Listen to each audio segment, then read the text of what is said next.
Yeah, I think it's really a matter of having a pulse on the town that you're in, right? So other people outside of town might not understand what furnished finders are, right? Like you guys don't really have a Hmm. lot of that.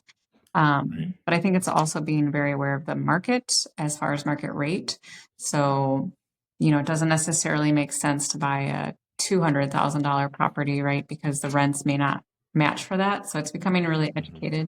Welcome to the Leading Lane podcast for real estate pros by real estate pros with your hosts, Ashley Frederick and Stephen Birch.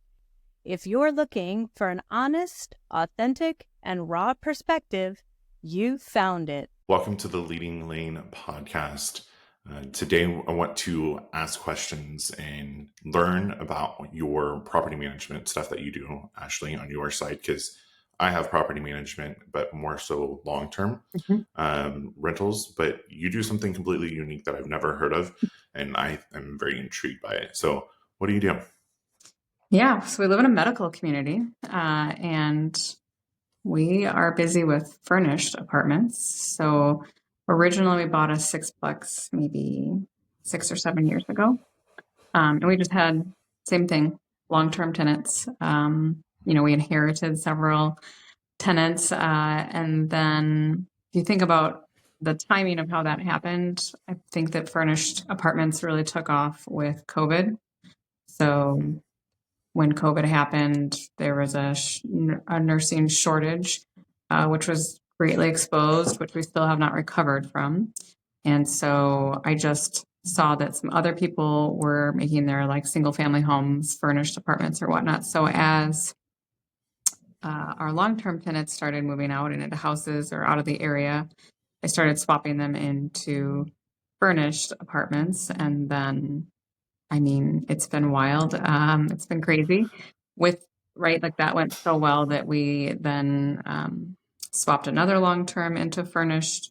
And then we've since then bought two more single family homes to swap into short-term rental.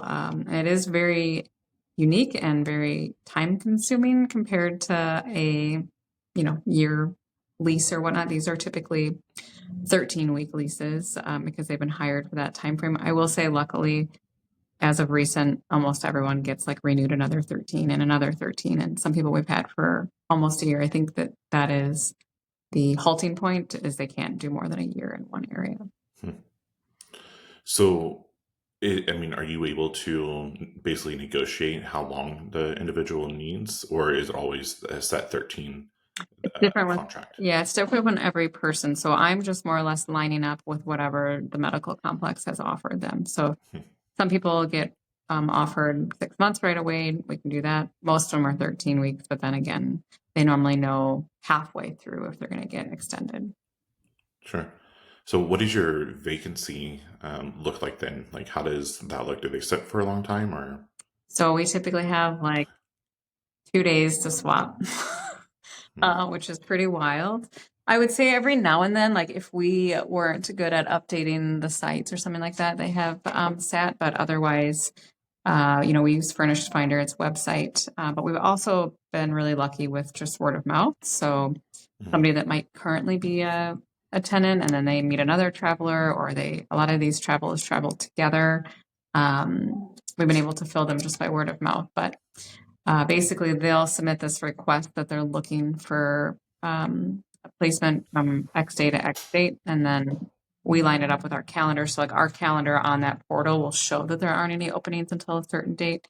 And then you'll always know like when people are looking because it'll be quiet. And then like over a 5-day time frame, you'll get like 20 requests.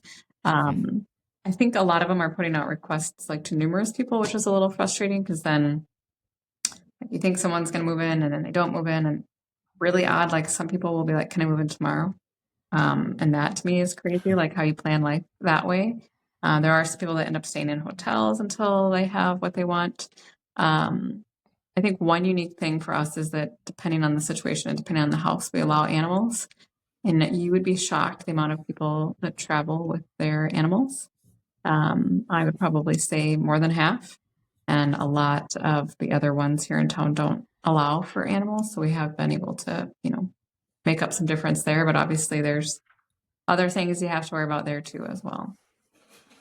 So what does that look like for their utilities and such? Like, is everything covered in that one monthly, or I guess how did the payments work with them? Yep. So it's monthly. It's always due on the Okay. first of the month, but the term furnished basically means that you are supplying it to them ready to go. So I almost think about it like a hotel, but long term.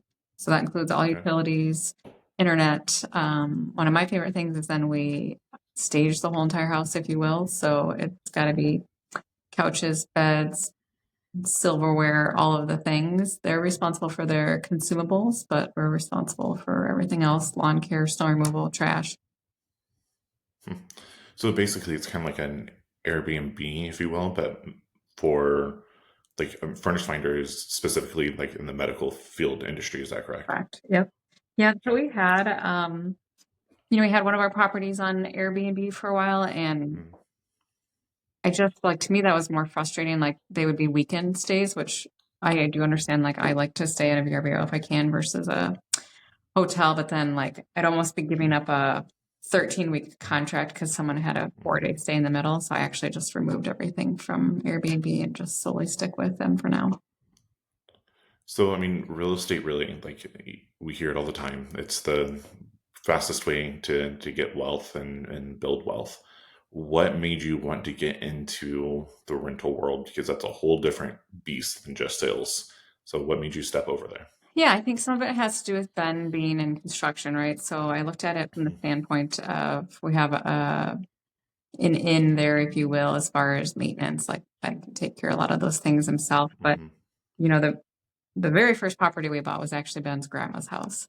So it came with wanting to keep that in the family. And then I had a girlfriend that was looking for somewhere to live. And so they actually stayed there for, I think, 6 years.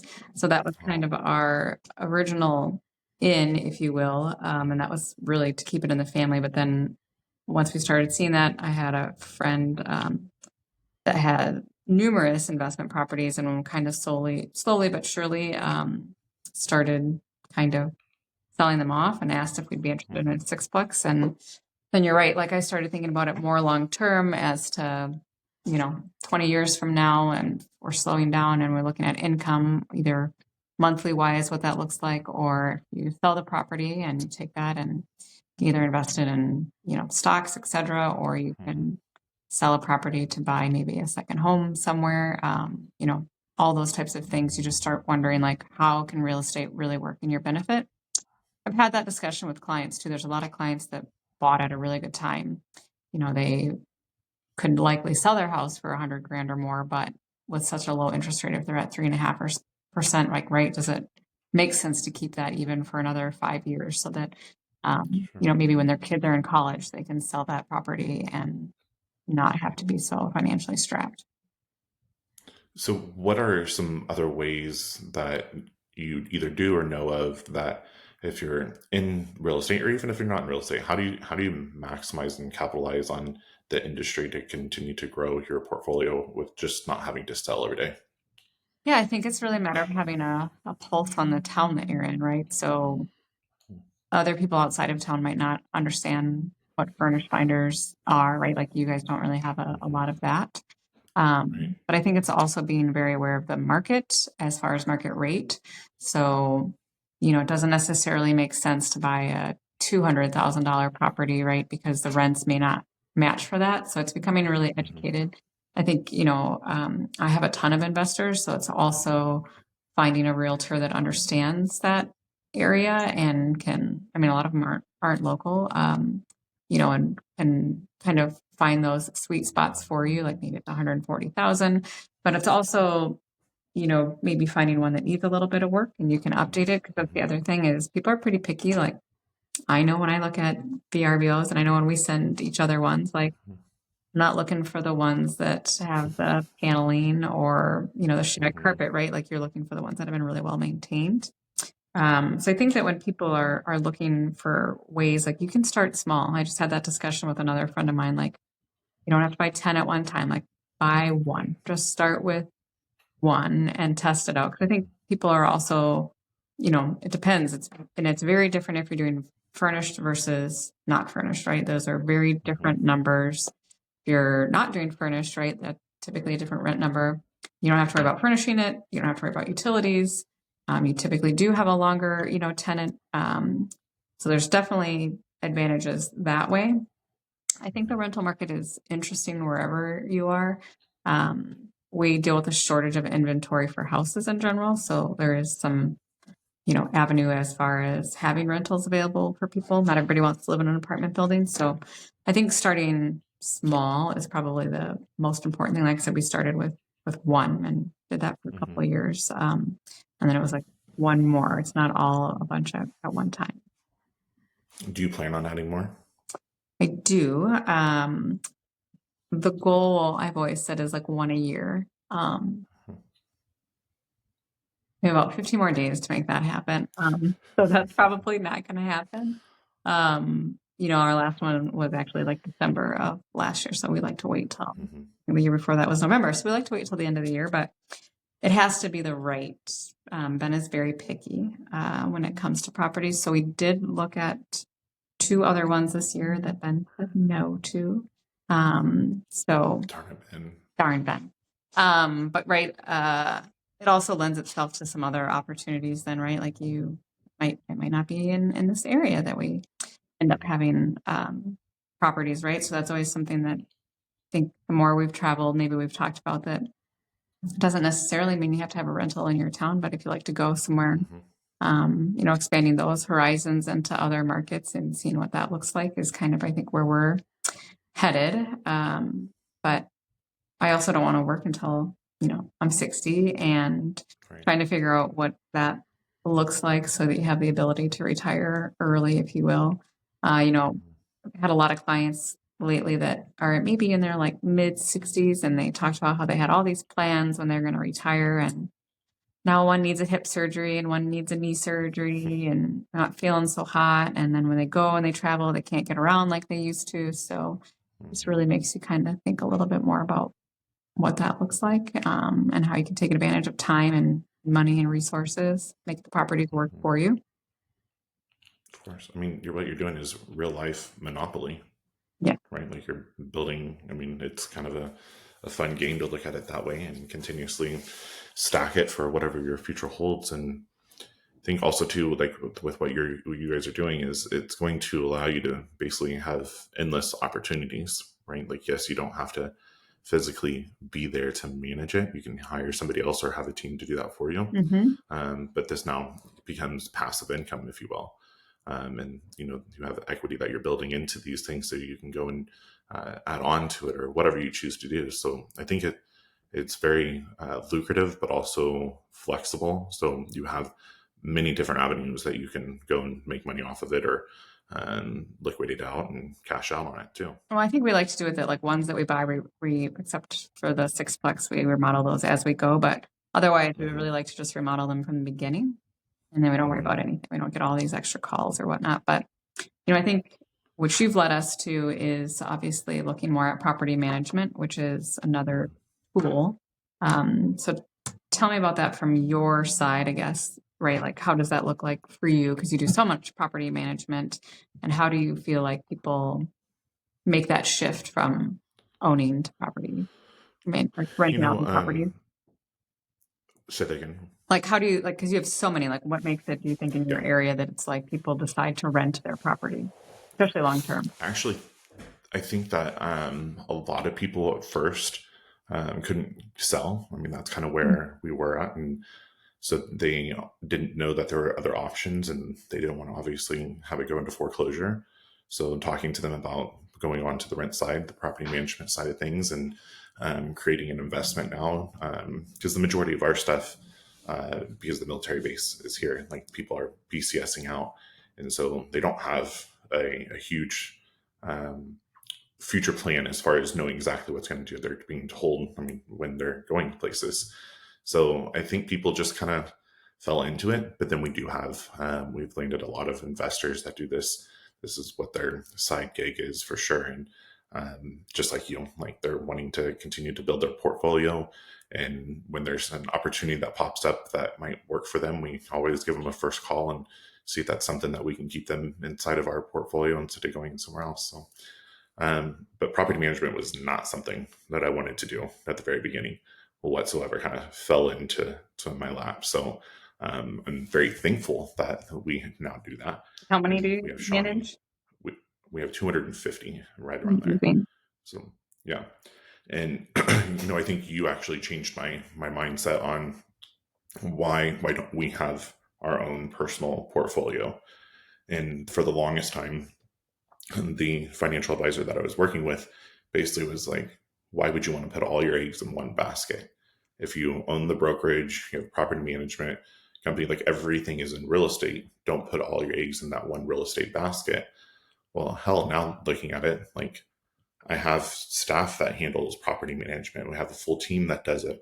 It doesn't make sense not for us to be able to do it. So that is something that is on our roster to build our own personal portfolio up, more than just the two that we have right now. So yeah, I mean, I love it some days. It's helped stabilize our monthly income for sure, but it's a wild world out there. And some of the things that we get from tenants, owners as well. We had one tenant submit a work order after hours. It was on the weekend, and their son dropped their phone in the HVAC floor vent, and they expected us to come out and get it for them. Like, No. I mean, you can call somebody to do that. You're going to pay for them, but we're not going to go out there. So I think it's sometimes people, they never lived somewhere else, or this may be their first, so they don't know how it really works. And there's just some really unrealistic expectations out there. The latest one, I think it was this last week, we had an critical emergency on our alert for maintenance, and there was carbon monoxide alarms going off in the property. So they called, of course, we tell them to call 911 and get out of the property, get safe. Well, it's because they started their cars and didn't open the garage doors. So, I mean, that's very harmful for sure, but they initially were basically making it sound like the house was defective, and in reality is they kept the car on in the garage. It is. I mean, it is amazing to me, like the amount of people that don't know, basic maintenance, and it's not their fault, but it always something like, I feel like in school they should almost talk about like basic home maintenance, like how to change a light bulb, how to turn the water off in the house, like all those types of things that when people are stuck in those situations, they just kind of freeze. Yeah, and also we do this every day. So I do understand to where we're in this industry and they don't know. And I'm glad that, we have a maintenance department that fields all of that and tries to help troubleshoot over the phone. But that's pretty difficult to do when every property is completely different. So it's been a learning opportunity for sure, but it is extremely lucrative when you get it all set up and properly working for you, and continue to add your own portfolio in there too. It makes it even better. So. Yeah, I would say if someone is considering looking at how to add, like, just start small, start with one, and then if you don't like it, if you hate it, then hang on to it for 2 years and then get rid of it. Absolutely. It's easy to move it. Yeah. So, love it. Well, tune in to the next one, and we appreciate you always listening to us. If you've enjoyed today's episode, please like, subscribe, and share with others. Stay connected for more genuine insights and strategies to boost your real estate career on Facebook, or check out our website. We'll see you next time.